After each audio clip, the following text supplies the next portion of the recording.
सिर्फ 1 घंटे का वक्त बाकी है। सत्ता का सेमीफाइनल, उपचुनाव की जंग, एमपी की महाभारत और 2023 से पहले दम दिखाने का मौका। दोनों बड़े सियासी दल कांग्रेस और बीजेपी, नाक और साख का सवाल।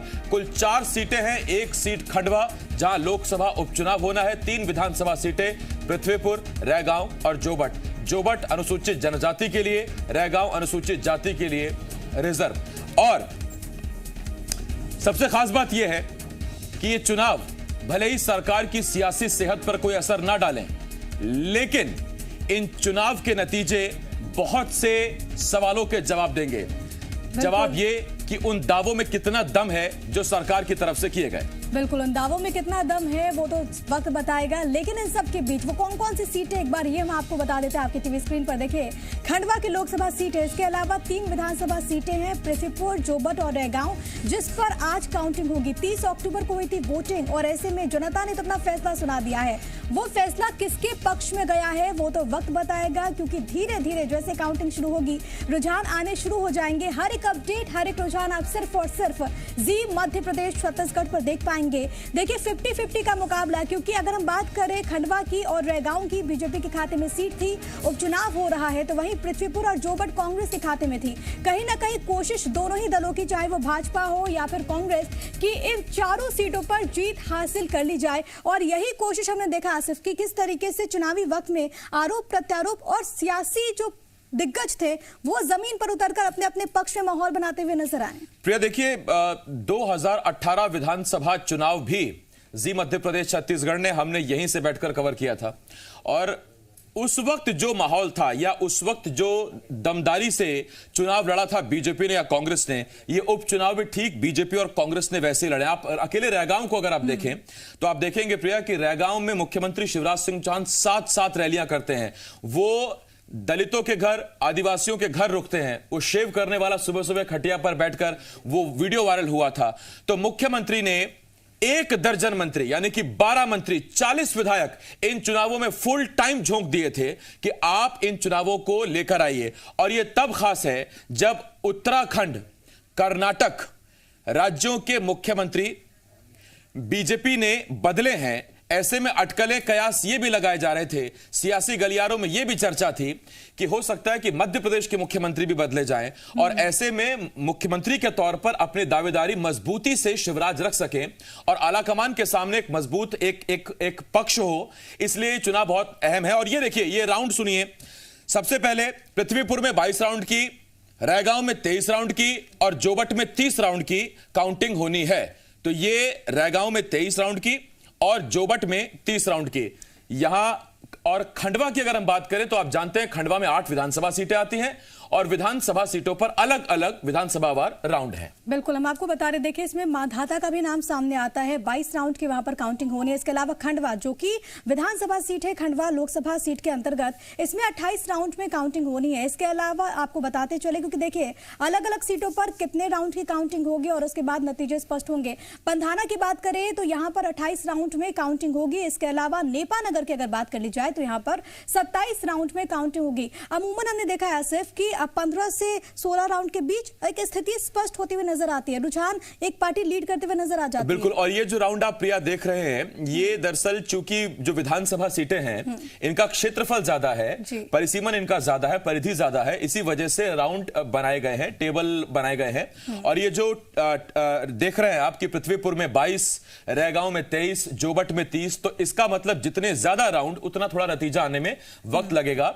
लेकिन ये डिजिटल जमाना है, ईवीएम का जमाना है। अब आप बटन दबाइए, वहां से रुझान आने शुरू होते हैं और जो चीजें हैं वो आप बेहतर जानते हैं, फिर भी आपको याद दिला देते हैं। ठीक 1 घंटे बाद यानी 8 बजे से काउंटिंग शुरू हो जाएगी। सबसे पहले जो डाक मत पत्र हैं यानी कि पोस्टल बैलेट्स हैं, उनकी गिनती शुरू होगी और पोस्टल बैलेट के बाद फिर खुलेंगी राउंड वार ईवीएम और फिर उसके बाद रुझान आने शुरू होंगे। तो पहले रुझान से लेकर आखिरी वोट के काउंट तक जी मध्य प्रदेश छत्तीसगढ़ पर सबसे विश्वसनीय, सबसे तेज नतीजे हम आपको बताएंगे और मध्य प्रदेश छत्तीसगढ़ का नंबर 1 न्यूज चैनल जी मध्य प्रदेश छत्तीसगढ़ आपको लगातार अपडेट करता रहेगा। बिल्कुल, खास पैनल भी हमारे साथ जुड़ेंगे जिनसे हम एनालाइज करेंगे हर एक रुझान को लेकर। इस बीच आपकी टीवी स्क्रीन पर यही एक बड़ी खबर है कि आज बहुत सारी चीजें तय होंगी।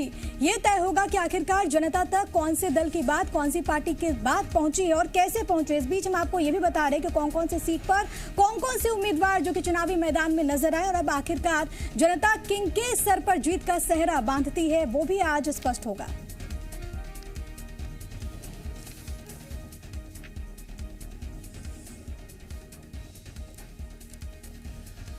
और इस वक्त तीन खास मेरे सहयोगी इस खास मौके पर हमारे साथ जुड़ रहे हैं। साथ ही साथ बीजेपी की प्रवक्ता नेहा बग्गा जी भी हमें ज्वाइन कर रही हैं। नेहा जी, मैं आता हूं आपके पास। वासु चौरे, शैलेंद्र और आकाश, मेरे तीन सहयोगी इस वक्त हमारे साथ जुड़े हुए हैं। सबसे पहले नेहा जी, मैं आपके पास आता हूं। आप भी जरा मौसम, ग्राउंड रियलिटी, वो सियासी तपिश जरा महसूस कर लीजिए। सबसे पहले भोपाल चलते हैं। सारी मॉनिटरिंग तो वहीं से हो रही है। चुनाव कहीं का भी हो, खेल भोपाल का है। आकाश है मेरे साथ। आकाश हल्का हल्का मुस्कुरा रहे हैं। आकाश, अखबार में मैंने पढ़ा था कि 50 साल के बाद, 1966 और 71 के बाद, यह पहला मौका है जब सर्दियां बहुत लंबी जाने वाली हैं, लेकिन शुरुआत सर्दियों की सियासी तपिश के साथ हो रही है। कुछ ठंड महसूस हो रही है या गर्मी है? नतीजों को जानने की उत्सुकता है। बिल्कुल, देखिए आसिफ, बिल्कुल सही कहा आपने। ठंड तो है, लेकिन ये ठंड सियासी गर्मी के बीच थोड़ी फीकी पड़ रही है। और दोनों ही पार्टियों ने आरोप प्रत्यारोप के बाद आज एड़ी चोटी का दम लगाया है कि मतगणना पर किस तरह से नजर रखी जाए कि कोई भी पार्टी अनैतिक काम नहीं कर पाए। इसीलिए दोनों पार्टियों के मुख्यालयों में आज वॉर रूम तैयार किया गया है, जहां बीजेपी मुख्यालय में प्रदेश अध्यक्ष वीडी शर्मा और चुनाव प्रबंध समिति के संयोजक मंत्री भूपेंद्र सिंह समेत तमाम पदाधिकारी बैठकर मतगणना की मॉनिटरिंग करेंगे कि कोई चूक ना हो जाए मतगणना में, कांग्रेस कहीं कोई खेल ना कर दे। तो वहीं कांग्रेस का भी यही दावा है कि बीजेपी खेल कर सकती है, इसलिए कांग्रेस बीजेपी पर पूरी नजर रखेगी। जिस तरह से हमने अब तक चुनावी सरगर्मियां आसिफ देखी, लगातार दोनों ही पार्टियां एक दूसरे पर हावी रही हैं। और कल तक की बात करें तो कल तक दोनों पार्टियों ने जीत का दावा किया है, चाहे वो पूर्व मुख्यमंत्री कमलनाथ की बात हो, चाहे प्रदेश अध्यक्ष वीडी शर्मा की बात हो, या फिर मुख्यमंत्री शिवराज सिंह चौहान की बात हो। सब यही कह रहे हैं कि चारों सीट निकल रही, लेकिन आज इन चारों सीट का भविष्य तय हो जाएगा। 48 प्रत्याशी मैदान में है, जिनके भविष्य का पिटारा आज खुलने वाला। आसिफ, आज का दिन दोनों राजनीतिक पार्टियों के लिए बहुत महत्वपूर्ण, बहुत अहम, जनता के लिए भी सेमीफाइनल ये दिन खास हो जाता है। लौटेंगे आपके पास आकाश, फिलहाल क्योंकि जमीन का हाल ले लेते हैं कि आखिरकार आज काउंटिंग को लेकर जो वोटर्स हैं और इसके अलावा जो प्रशासनिक महकमा है उसकी ओर से क्या तैयारियां। जोबड़ का रुख करेंगे। एसटी रिजर्व ये सीट है और वहां की अगर बात कर ली जाए, वासु, क्या तैयारियां? ज्यादा वक्त नहीं बचा, 1 घंटे से कम का वक्त जब काउंटिंग शुरू होगी, उससे पहले की तस्वीर वहां पर क्या कुछ? बिल्कुल प्रिया, देखिए अगर काउंटिंग की बात की जाए तो तमाम तैयारियां जो है वो कल देर शाम तक ही सुनिश्चित यहां पर कर ली गई थी। 30 राउंड की यहां पर काउंटिंग होनी है और इसके लिए प्रशासनिक स्तर पर जो तमाम जो जरूरी कामकाज है उनको पूरा कर लिया गया है। इलेक्शन कमीशन की जो टीमें हैं वो यहां पर पहुंच चुकी हैं।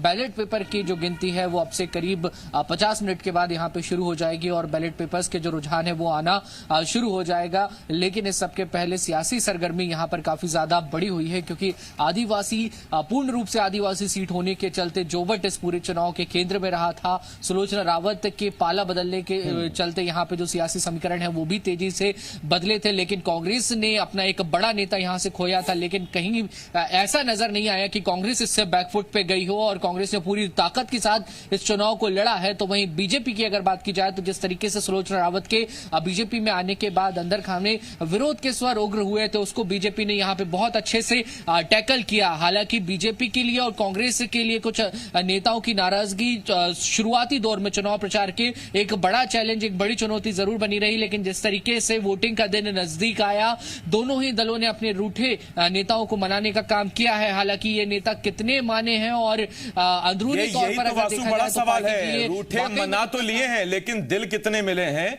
वो बीजेपी हो कांग्रेस, दोनों के लिए चुनौतीपूर्ण है। लौट रहा हूं मैं वासु आपके पास।